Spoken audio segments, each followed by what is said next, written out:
నమస్కారం. అద్భుతమైన ప్రాచీన ఘాతల లోకానికి స్వాగతం. ఈరోజు మనం ఏదో ఒక సాధారణ విషయం గురించి మాట్లాడుకోవడం లేదు సుమా.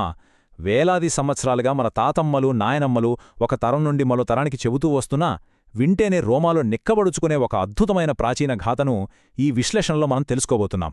మరెందుకు ఆలస్యం, నేరుగా కథలోకి వెళ్ళిపోదాం. అదే శ్రీ వరాహావతార గాథ. ఇది వింటున్న మన జనరేషన్ వాళ్లం ఒక్కసారి ఆ ప్రాచీన కాలంలోకి వెళ్ళిపోతే చీకటి, నిశ్శబ్దం, భయం ఇవన్నీ ఒకేసారి ఆవరిస్తే ఎలా ఉంటుందో తలచుకుంటే ఈ గాథ అసలు మన భూమి ఎలా బతికిబట్టగట్టింది అనే ఒక మహా అద్భుతాన్ని మన కళ్లముందు ఉంచుతుంది. చీకటి, నిశ్శబ్దం, సృష్టి మొత్తం ఆగిపోయింది. ఇదేదో కథ కోసం చెప్పేమాట కాదు, అక్షరాలా నిజం. ఒక్క క్షణం కళ్ళు మూసుకుని ఆలోచించండి. ఒక గంట కరెంటు పోయినా, ఇంటర్నెట్ ఆగిపోయినా అల్లాడిపోయే మనం ఏకంగా సృష్టి మొత్తమే ఒకానొక దశలో పూర్తిగా స్తంభించిపోయింది అంటే ఆ పరిస్థితి ఎలా ఉంటుందో ఊహించగలమా? విశ్వంలో ఎక్కడికక్కడ జీవం ఆగిపోయింది. గాలి లేదు, కదలిక లేదు. అంతా ఒక భయంకరమైన సస్పెన్స్లో పడిపోయింది.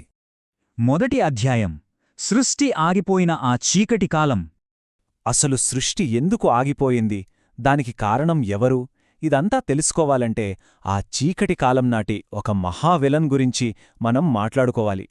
వైకుంఠ ద్వాలపాలకులైన జయ విజయులు శాపగ్రస్తులై రాక్షసులుగా పుట్టారు అన్న సంగతి మనకు తెలిసిందే కదా. అందులో ఒకడే ఈ హిరణ్యాక్షుడు. వీడు మామూలుడు కాల్సుమా. ఘోరమైన తపస్సు చేసి సాక్షాత్తు బ్రహ్మదేవుడి దగ్గరే అజేయమైన వరాలు పొందాడు. ఆ వరాల గర్వంతో విర్రవీగుతూ ఏకంగా సృష్టికే సవాల్ విసిరాడు. వాడి అహంకారం ఎంతలా పెరిగిపోయిందంటే తన రాక్షస బలాన్ని ప్రదర్శించడానికి ఏకంగా సృష్టి ఉనికికే ముప్పు తెచ్చేంతలా బరితెగాడు. ఆ రాక్షసుడు చేసిన అత్యంత ఘోరమైన పని ఏమిటంటే ఏకంగా మన భూమాతను అపహరించి ఎవరికీ అంతుచిక్కని ప్రళయ సముద్రం అడుగున ఉన్న రసాతలంలో బురదలో బంధించాడు. సమస్త జీవకోటికి ఆధారం మన భూమే కదా. అలాంటి భూమి లేకపోవడంతో సృష్టి మొత్తం ఎక్కడికక్కడ స్తంభించిపోయింది. దేవతలకు, సాక్షాత్తు ఆ బ్రహ్మదేవుడికి కూడా దిక్కుతోచని పరిస్థితి ఏర్పడింది. ఏ ఆధారం లేని ఆ విశ్వంలో అందరూ బందీలయ్యారు. ఒక భయంకరమైన నిరాశ విశ్వమంతా ఆవరించింది. రెండవ అధ్యాయం: ఆకాశాన్ని తాకిన వరాహావతారం. ఎప్పుడైతే రాక్షస అరాచకం పరాకాష్ఠకు చేరుకుందో అప్పుడు సృష్టిని కాపాడమని దేవతలంతా ఆ బ్రహ్మదేవుణ్ణి వేడుకున్నారు. బ్రహ్మదేవుడు ఆ శ్రీహరిని దీక్షగా ధ్యానిస్తుండగా అక్కడ ఒక ఊహించని అద్భుతం జరిగింది. ఇక్కడ నిజంగా ఆసక్తికరమైన ఒక కాంట్రాస్ట్ మనకు కనిపిస్తోంది. అకస్మాత్తుగా బ్రహ్మదేవుని ముక్కునుంచి అంటే నాసికారంధ్రం నుంచి కేవలం బొటనవేలంత పరిమాణంలో ఒక చిన్న వరాహం ఉద్భవించింది. కాని మరుక్షణంనే దేవతలలా చూస్తుండగానే ఆకాశమంత ఎత్తూ పర్వతాలలాంటి దేహం, కోట్ల సూర్యుల ప్రకాశంతో అది పెరిగిపోయింది. ఒక చిన్న ఆవగింజ సైజు నుంచి ఏకంగా ఎవరెస్ట్ పర్వతం సైజుకి క్షణాల్లో ఒక అవతారం ఎదిగితే ఎలా ఉంటుందో ఆలోచించండి. అదొక మైండ్ బ్లోయింగ్ విజువల్ కదా. ఆ దేవాదిదేవుడు చేసిన ఒక్క గర్జనకి ముల్లోకాలు వణికిపోయాయి. ఆ ధ్వనికి సముద్రాలు అల్లకల్లోలమయ్యాయి. యజ్ఞమే తన రూపంగా ఆ శ్రీ మహావిష్ణువు ఎత్తిన అత్యంత భయంకరమైన అద్భుతమైన ఉగ్రరూపమే శ్రీ వరాహావతారం. ఆ ఉగ్రరూపం తాలూకు లక్షణాలు గమనిస్తే అది ఎంతటి పవర్ హౌస్ అనేది మనకు ఇట్టే అర్థమవుతుంది. అది అనంతమైన శక్తికి నిదర్శనం. ఆ విశ్వరూపం చూసి దేవతలందరూ ఒక్కసారిగా ఆశ్చర్యంలో, భక్తిలో మునిగిపోయారు. సరే, అవతారం అయితే ఆవిర్భవించింది.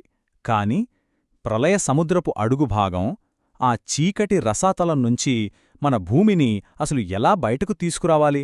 నేటి జనరేషన్ కోణంలో ఒక్కసారి ఆలోచించండి. ఇప్పుడు అంతరిక్షంలోకో సముద్రంలోకో వెళ్లాలంటే మనం ఎన్నో అత్యాధునిక టెక్నాలజీస్, సబ్మెరైన్స్ వాడతాం. కాని అంతులేని ఆ ప్రళయ జలాల్లోకి, ఆ అగాధమైన భయంకర చీకట్లోకి దూకడమంటే అసాధ్యమైన పని కదా. మరి ఆ అసాధ్యం ఎలా సుసాధ్యమైంది? మూడవ అధ్యాయం: సముద్ర గర్భంలో భీకర సంగ్రామం. అసలు యాక్షన్ అంతా ఇక్కడే జరుగుతోంది. స్వామి అవతరించగానే క్షణమైనా ఆలస్యం చెయ్యకుండా ఏకంగా ఆ ప్రళయ సముద్రంలోకి దూకేశారు. ఆ రసాతలానికి వేగంగా చేరుకుని అక్కడ మనం గమనించాల్సిన ఒక అద్భుతమైన విషయాన్ని ఆవిష్కరించారు. ఇందాక లోకాలను వణికించే గర్జన చేసిన ఆ స్వామి ఉగ్రరూపం ఎక్కడా? ఇప్పుడు బురదలో చిప్పుకున్న భూదేవిని చూడగానే తన రెండు భారీ తెల్లని దంతాలమీద ఎంతో సున్నితంగా భూమిని పైకెత్తుకున్న ఆ ప్రేమెక్కడా? చూశారా? ఎంతటి ఉగ్రరూపమో అంతటి వాత్సల్యం. ఒక తండ్రి తన పసిబిడ్డను ఎంత జాగ్రత్తగా రెండు చేతులోకి తీసుకుంటాడో సాక్షాత్తు సృష్టికర్త మన భూమాతను అంత సున్నితంగా ఏమాత్రం కుదుపు లేకుండా ఎత్తుకున్నాడు. కాని సరిగ్గా భూమిని ఎత్తుకున్న ఆ క్షణంలో ఎదురొచ్చాడు ఆ మహారాక్షసుడు హిరణ్యాక్షుడు. ఇక ఇద్దరి మధ్య సముద్ర గర్భంలో భీకరమైన యుద్ధం మొదలైంది. వాళ్ళిద్దరూ తమ భారీ గదలతో తలపడుతుంటే ఆ దెబ్బలకి నీటి అడుగున భూకంపాలే వచ్చాయి. సముద్రం అల్లకల్లోలమైపోయింది. హిరణ్యాక్షుడు పగబట్టి తన రాక్షస మాయలు, చీకటి విద్యలు అన్నీ ప్రయోగించాడు. ఆయుధాల వర్షం కురిపించాడు. కాని ఆ మాయలు మన స్వామివారి సుదర్శన చక్రం ముందు నిలుస్తాయా ఏంటి? క్షణాల్లో అవన్నీ పటాపంచలైపోయాయి.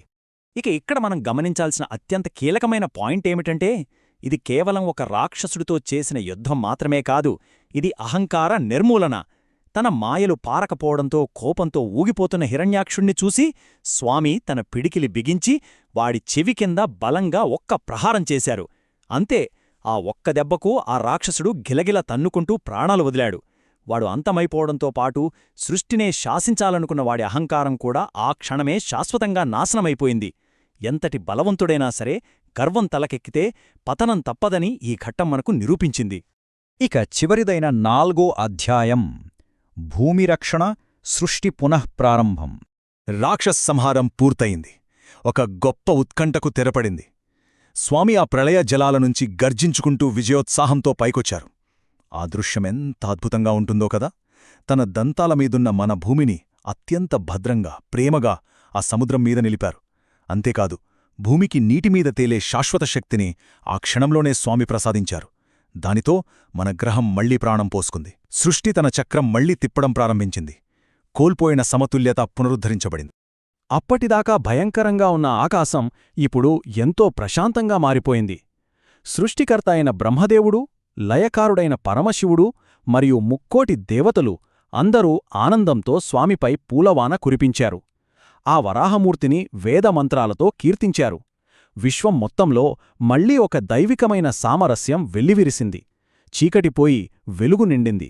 జీవం మళ్లీ మొలకెత్తింది.